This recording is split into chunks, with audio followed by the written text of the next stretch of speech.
नमस्कार, आपके साथ मैं हूं Sabina Tamang Deshmukh. Number 1 news channel के नंबर 1 शो कच्चा चिट्ठा में आप सभी का बहुत बहुत स्वागत है। कच्चा चिट्ठा में सबसे पहले आपको रूस के उस खूनी बदले के बारे में आज बताने जा रहे हैं जिसे देखकर ज़ेलेंस्की की रूह कांप गई। खबर यह आ रही है कि रूस के प्रेसिडेंट पुतिन इस बात से बेहद नाराज हैं कि यूक्रेन के हमले में 89 रूस के सैनिक मारे आखिर कैसे गए। हालांकि रूस के टॉप जनरल ने यह दावा किया है कि उन्होंने 130 यूक्रेन के सैनिकों को मारकर अपने सैनिकों का बदला ले लिया। लेकिन यूक्रेन के लिए डराने और चौंकाने वाली बात यह है कि पुतिन अब बेहद खूंखार और खूनी जंग की तैयारी कर चुके हैं। देखिए हमारी ये स्पेशल रिपोर्ट।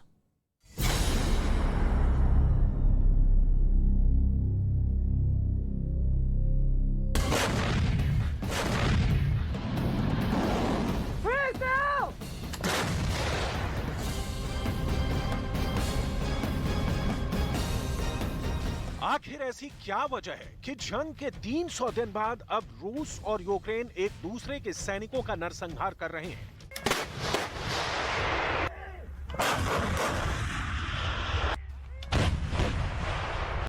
क्या वाकई में रूस और यूक्रेन जंग जीतने के लिए आखिरी बाजी लगा रहे हैं?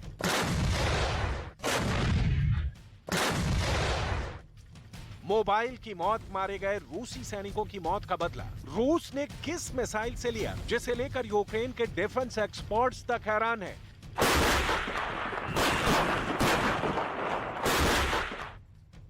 राष्ट्रपति ज़ेलेंस्की को क्यों लग रहा है कि पुतिन अब यूक्रेन में खून की नदियां बहाने के आदेश दे चुके हैं?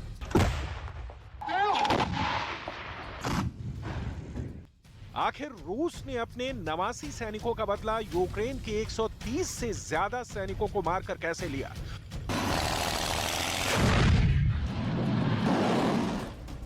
खून का बदला खून पर उतारो पुतिन के सिर पर इस वक्त खून सवार हो चुका है। रूस ने यूक्रेनी हमले में दोनेत्स्क के माकीवका में मारे गए अपने 89 सैनिकों की मौत का बदला ले लिया है। दावा किया जा रहा है कि नए साल के पहले हफ्ते में यह यूक्रेन के लिए बहुत बड़ा नुकसान है। माकीवका में यूक्रेन के हमले में मारे गए 89 रूसी सैनिकों की मौत का बदला रूस ने ले लिया है। रूस ने यूक्रेन के 130 सैनिकों को हवाई हमले में मार डाला है। अकेले दोनेत्स्क में अलग अलग जगहों पर 90 यूक्रेनी सैनिक रूसी हमले में मारे गए हैं। रूसी वायुसेना के मुताबिक सबसे ज्यादा 90 यूक्रेनी क्रास्नोय, पेट्रोव्स्कोय, नेवेल्स्कोय, जॉर्जिएवका और पोबेडा पर हुए हमलों में मारे गए। इसके अलावा जोलोताया नीवा और नोवोदोनोस्कोवे में 30 यूक्रेनी सैनिकों को मार गिराने का दावा किया गया। इसके अलावा बाकी यूक्रेनी सैनिकों को रूसी सेना ने खार्किव में ढेर कर दिया है। रूस का यह बदला यूक्रेन के डिफेंस एक्सपर्ट्स तक को चौंका गया है। रूसी दावे के मुताबिक 130 से ज्यादा यूक्रेन के सैनिकों को फाइटर जेट और मिसाइल हमलों से मारा गया है।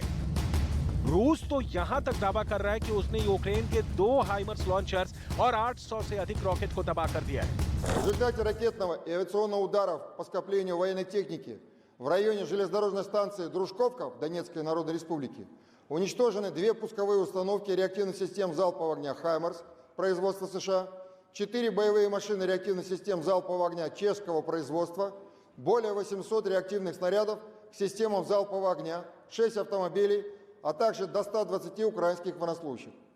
В ходе контрбатарейной борьбы в районе города Краматорск вскрыты позиции и уничтожены 2 пусковые установки реактивной системы залпового огня «Хаймарс» производства США, из которых велись обстрелы населенных пунктов Донецкой Народной Республики. पुतिन की सेना ने दिखा दिया है कि रूस ना तो यूक्रेन में हार रहा है और ना ही वो अमेरिका, ब्रिटेन और नेटो से जुड़े 30 देशों के घातक हथियारों की परवाह कर रहा है। पुतिन जबरदस्त हौसले के साथ यूक्रेन पर पूरी तरह से कब्जा करने में जुटे हुए हैं और इसीलिए 3 दिसंबर 2022 से रूस की सेना की रॉकेट ब्रिगेड ने इतने घातक हमले किए हैं कि यूक्रेन में अंधेरा छा गया है। यूक्रेन के लोग भीषण सर्दी में अपनी मौत का इंतजार कर रहे हैं। डिफेंस एक्सपर्ट्स दावा कर रहे हैं कि पुतिन सेकेंड वर्ल्ड वॉर की युद्ध नीति को यूक्रेन में इस्तेमाल कर रहे हैं। पुतिन द्वितीय विश्व युद्ध की तरह यूक्रेन को लंबी जंग में थका रहे हैं। यूक्रेन के लोगों का हौसला तोड़ रहे हैं। यूक्रेन का खाना, पानी और बिजली सप्लाई को भारी नुकसान पहुंचा रहे हैं। ताकि यूक्रेन को जंग में इतना कमजोर और लाचार कर दिया जाए कि वो युद्ध में घुटने टेक दे। हालांकि ज़ेलेंस्की यही दावा कर रहे हैं कि वो किसी भी कीमत पर रूस के सामने घुटने नहीं टेकेंगे। रूस पर यूक्रेन लगातार पलटवार करता रहेगा। Що теперішні господарі Росії кинуть все, що у них залишилось, та усіх, кого зможуть зібрати, щоб спробувати перевернути ситуацію у війні та принаймні відкласти їхню поразку. Ми маємо зірвати цей російський сценарій. Готуємось до цього. Терористи повинні програти. Будь-яка спроба їхнього нового наступу повинна провалитися. Це буде фінальна поразка держави-терориста. रूस यूक्रेन जंग को 315 दिन हो चुके हैं, लेकिन अभी तक एक ही दिन में एक बार में इतने ज्यादा सैनिक ना तो रूस के मारे गए और ना ही यूक्रेन के। लेकिन जिस तरह से यूक्रेन के माकीवका इलाके में 500 रूसी सैनिकों को हवाई हमले में मारने का दावा किया है, वो वाकई इस जंग को नरसंहार की तरफ ले जा रहा है। हालांकि रूस ने साफ कहा है कि उसके इस हमले में सिर्फ 89 सैनिक मारे गए। यूक्रेन के रॉकेट और मिसाइल हमले इतने भयानक थे कि रूसी सैनिकों को ना तो संभलने का मौका मिला और ना ही पलटवार करने का। हालांकि रूस के रक्षा मंत्रालय ने अब दावा किया है कि अवैध तरीके से मोबाइल का इस्तेमाल करना रूसी सैनिकों को जानलेवा पड़ा है। रूसी रक्षा मंत्रालय के मुताबिक मोबाइल फोन के अवैध इस्तेमाल की वजह से यूक्रेन की मिसाइल ने सीधे रूसी सैनिकों पर हमला किया। यूक्रेन के मिसाइल हमले में 89 रूसी सैनिक मारे गए।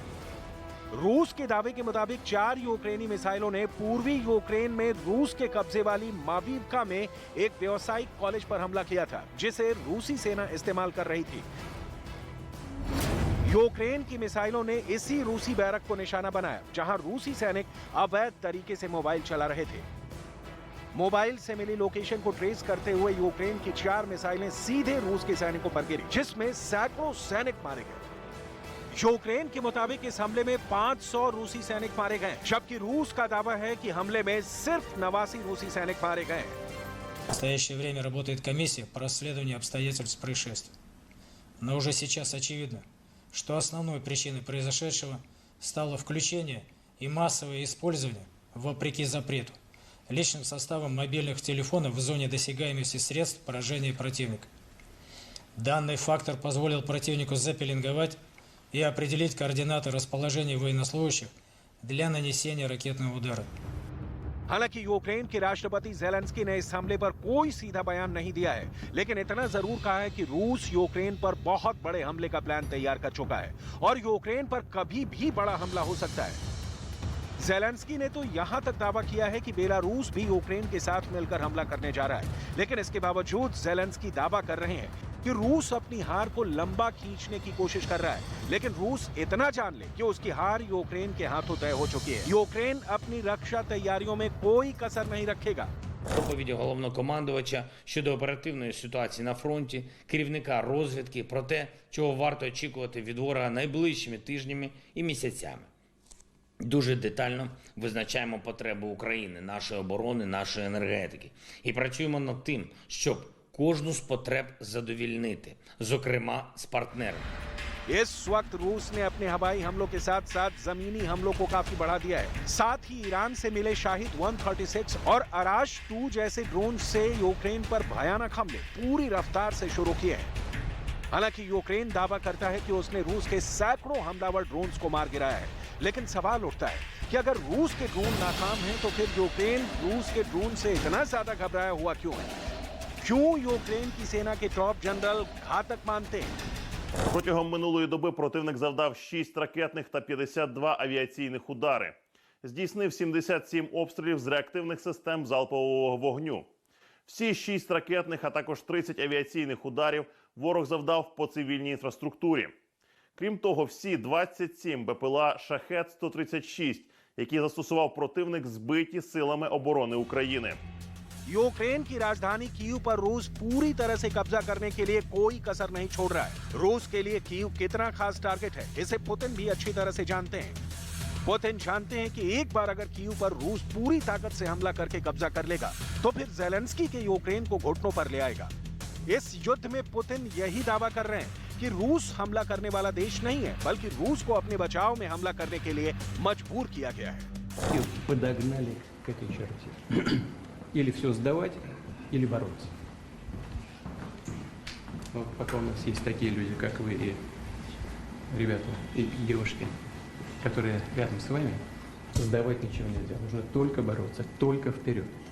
Аккуратно, спокойно. डिफेंस एक्सपर्ट्स के मुताबिक पश्चिमी देशों के एक से बढ़कर एक घातक हथियार भी रूस को रोक नहीं पाए। इसीलिए पुतिन का रूस कीव और उसके आसपास के शहरों पर दिन रात हमले कर रहा है। रूस की रॉकेट और मिसाइल ब्रिगेड ने तो यूक्रेन के रक्षा कवच की धज्जियां उड़ाकर रख दी हैं। हालांकि यूक्रेन के कई चश्मदीद दावा कर रहे हैं कि यूक्रेन को पश्चिमी देशों से मिला रक्षा कवच शानदार काम कर रहा है।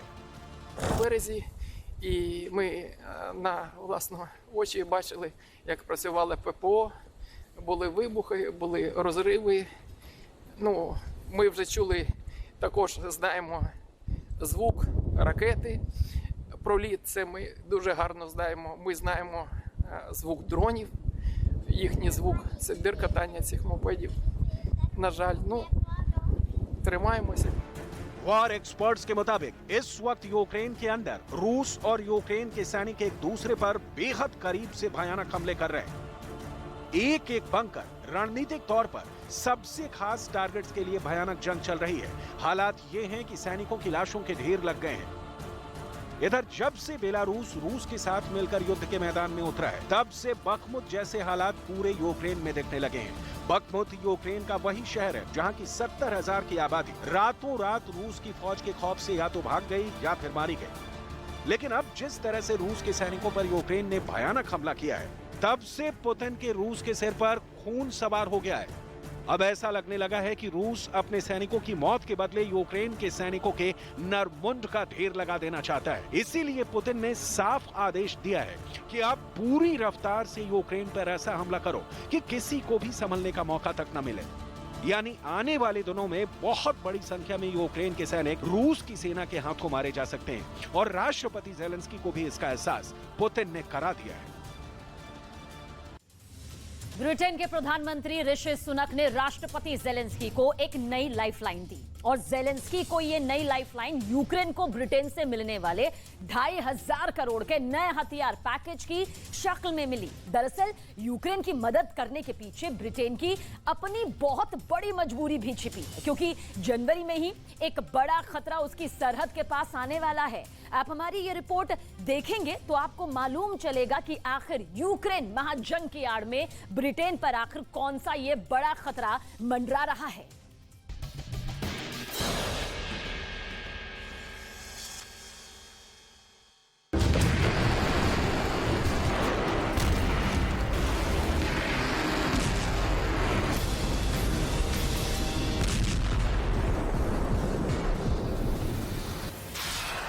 इस हकीकत से तो कोई भी इनकार नहीं कर सकता कि यूक्रेन जंग आला बनाम अदना की जंग है। भले ही यूक्रेन ये जंग अमेरिका और नेटो से लगातार मिल रहे हथियारों के दम पर लड़ रहा है, लेकिन पुतिन की फौज जंग के 11 महीने के दौरान अभी तक ज़ेलेंस्की की सेना का हौसला और जज्बा नहीं तोड़ पाई है। 2023 के पहले ही दिन से रूस ने यूक्रेन के अलग अलग शहरों को निशाना बनाते हुए अपने हमले और तेज और भीषण कर दिए हैं। खासकर खेरसोन और कीव तो पुतिन के टारगेट पर हैं। लिहाजा कीव और खेरसोन में तबाही का बारूद बिना रुके लगातार बरस रहा है। यूक्रेन भी रूस की सेना को निशाना बनाकर उस पर काउंटर अटैक कर रहा है, लेकिन ज़ेलेंस्की जानते हैं कि रूस को हराने के लिए ये काफी नहीं है। लिहाजा वो बार बार पश्चिमी देशों से मदद मांग रहे हैं।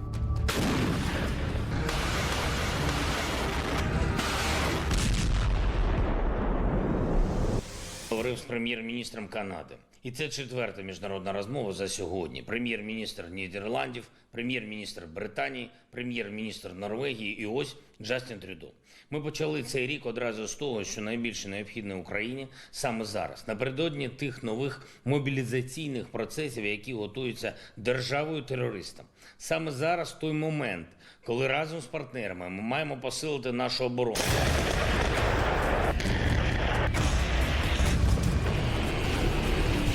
राष्ट्रपति ज़ेलेंस्की ने फिर एक बार अपने सहयोगी देशों से मदद मांगी, तो उनकी अपील पर ब्रिटेन के प्रधानमंत्री ऋषि सुनक ने उन्हें फौरन मदद भेजने के साथ साथ ये भी कहा कि ब्रिटेन लंबे वक्त तक यूक्रेन की मदद करता रहेगा।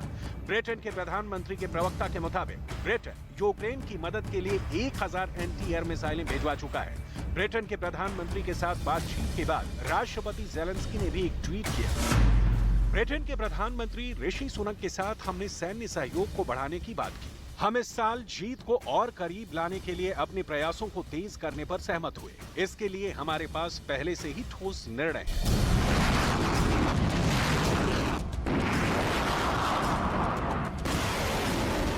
अमेरिका के बाद ब्रिटेन वो मुल्क है जो रूस के खिलाफ यूक्रेन को लगातार सैन्य मदद दे रहा है और जंग के पहले दिन से यूक्रेन के साथ खड़ा है। इतना ही नहीं, ब्रिटेन के नए प्रधानमंत्री ऋषि सुनक नवंबर 2022 में खुद भी कीव जाकर राष्ट्रपति वोलोदिमीर ज़ेलेंस्की से मुलाकात कर चुके हैं। इसके अलावा यूक्रेन को रूस के ड्रोन और मिसाइल अटैक से बचाने के लिए अभी हाल ही में बड़े पैमाने पर यूक्रेन के लिए हथियार पैकेज का ऐलान भी किया है।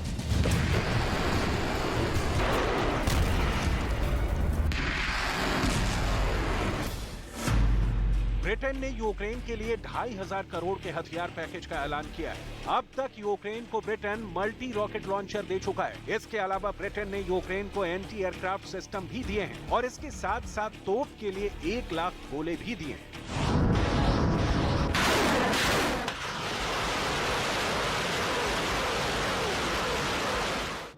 अमेरिका के बाद यूक्रेन को हथियारों और बाकी सामान की सबसे ज्यादा मदद करने वाला ब्रिटेन ही है। अब वो ज़ेलेंस्की को अपनी ब्रिमस्टोन मिसाइल दे रहा है, जिसका वीडियो ब्रिटेन के रक्षा मंत्रालय ने भी जारी किया है। दरअसल पुतिन को लेकर ब्रिटेन और नाटो बहुत ज्यादा परेशान है। नाटो का अभी तक का मकसद रहा है कि वो अपनी बंदूक ज़ेलेंस्की के कंधों पर रखकर चलाए। इसमें नाटो अभी तक कामयाब रहा है। पुतिन को घेरने के लिए ब्रिटेन का एजेंडा पहले से शीशे की तरह साफ है।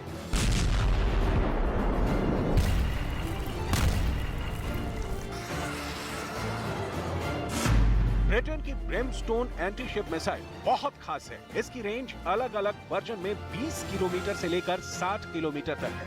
50 किलो वजन वाली इस मिसाइल की खासियत यह है कि यूक्रेन अब मूव कर रहे रूसी टारगेट पर भी वार कर सकेगा।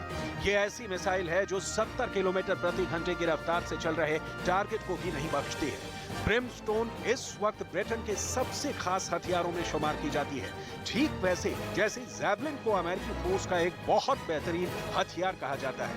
ज़ेलेंस्की को इससे बहुत ज्यादा फायदा होगा या नहीं, ये अभी पता नहीं, लेकिन उनको ब्रिटेन से लगातार आधुनिक हथियार मिले। लिहाजा ज़ेलेंस्की को जब भी मौका मिलता है वो ब्रिटेन की मदद के लिए उसका शुक्रिया अदा करना नहीं भूलते। 9 दिसंबर को भी ब्रिटेन के प्रधानमंत्री ऋषि सुनक और वोलोदिमीर ज़ेलेंस्की के बीच फोन पर बातचीत हुई थी। Hello, Rishi.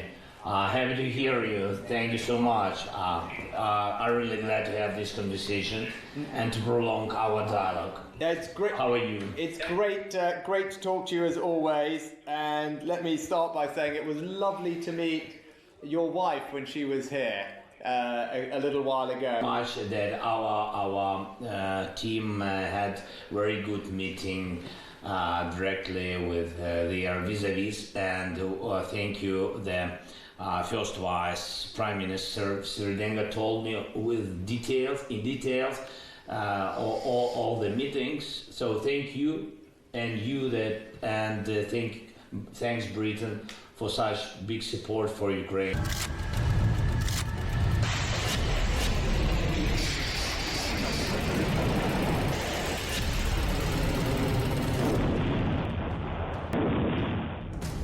दरअसल यूक्रेन की मदद करने के पीछे ब्रिटेन का डर भी है, क्योंकि रूस का वॉरशिप एडमिरल गोर्शकोव जनवरी 2023 में ये शिप ज़िरकॉन मिसाइल लेकर ब्रिटेन के करीब से गुजरेगा और इस रिपोर्ट को लेकर सिर्फ ब्रिटेन नहीं बल्कि पूरा यूरोप घबराया हुआ है।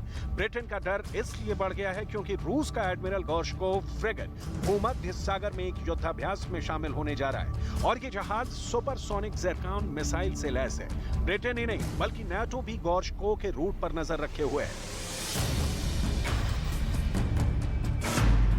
रूस का ये जहाज आर्कटिक पोर्ट सेवरोमॉर्स्क में था और फिर ये अटलांटिक महासागर होते हुए ब्रिटेन के करीब से होकर भूमध्य सागर पहुंचेगा, जहां ये रूस में बाकी वॉरशिप के साथ युद्धाभ्यास में भी शामिल होगा। सबसे हैरत वाली बात यह है कि रूस ने अभी तक नहीं बताया है कि ब्रिटेन से ये किस दिन और किस वक्त गुजरेगा।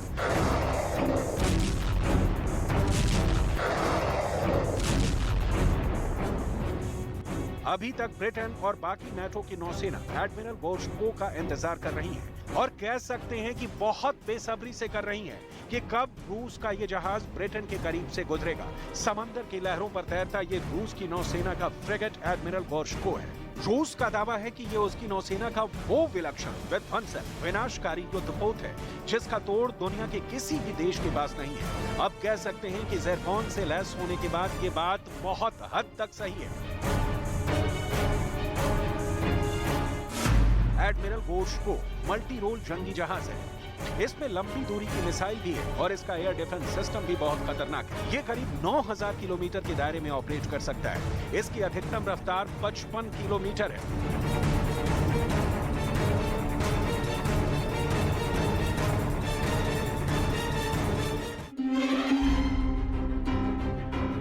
ब्रिटेन रूस के जंगी जहाज एडमिरल गोर्शको पर तैनात सुपरसोनिक ज़िरकॉन मिसाइल से भी परेशान है।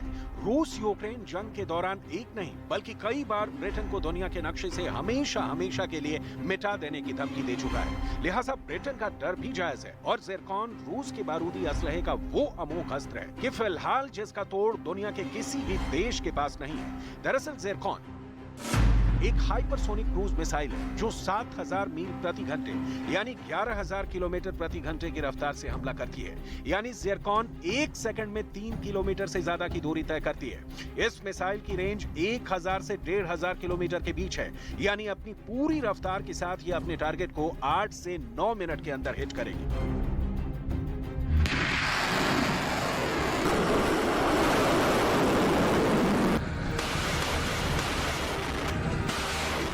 रूस की नई हाइपरसोनिक मिसाइल ज़िरकॉन के बारे में यह दावा किया जाता है कि जैसे इसे लॉन्च किया जाता है ये तेज रफ्तार से आसमान की तरफ भागती है और फिर कहां गायब हो जाती है पता नहीं चलता। यानी इसे ट्रैक कर पाना भी दुश्मन देश के लिए मुमकिन नहीं है।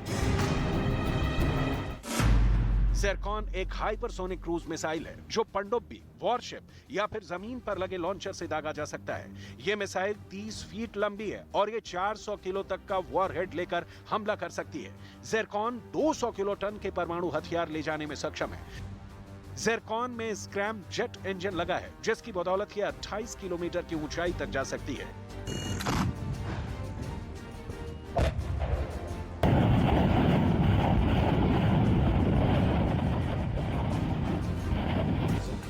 चौबीस फरवरी को शुरू हुए रूस यूक्रेन युद्ध को 11 महीने होने वाले हैं। ये सब जानते हैं, लेकिन इसका अंत कब होगा ये फिलहाल कोई नहीं जानता। पिछले 10 महीनों से रूस की सेना इन्हीं मिसाइलों से यूक्रेन में तबाही मचा रही है, लेकिन हर बढ़ते दिन के साथ रूस पर युद्ध खत्म करने का दबाव भी बढ़ता जा रहा है। नाटो देशों ने रूस पर कई प्रतिबंध लगा दिए हैं और लगातार यूक्रेन की मदद कर रहे हैं। अब यूक्रेन के मददगारों को ही रूस ने अपनी एंटीशिप मिसाइलों से डराना शुरू कर दिया है। ये पुतिन का मैसेज है कि अगर उनके और ज़ेलेंस्की के बीच कोई आया तो अंजाम बहुत ज्यादा बुरा होगा। ऐसे में ज़िरकॉन पुतिन का नया चैलेंज है।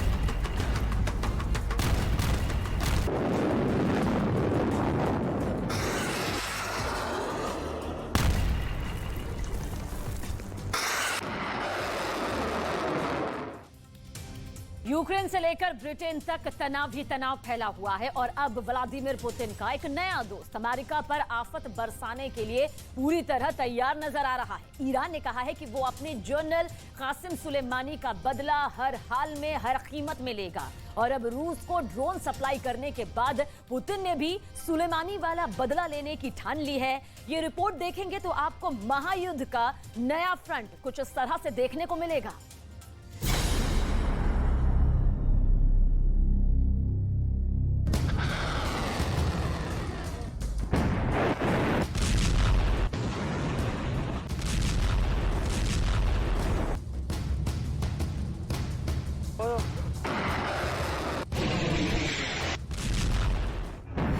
रॉकेट से बदला, मिसाइल से बदला,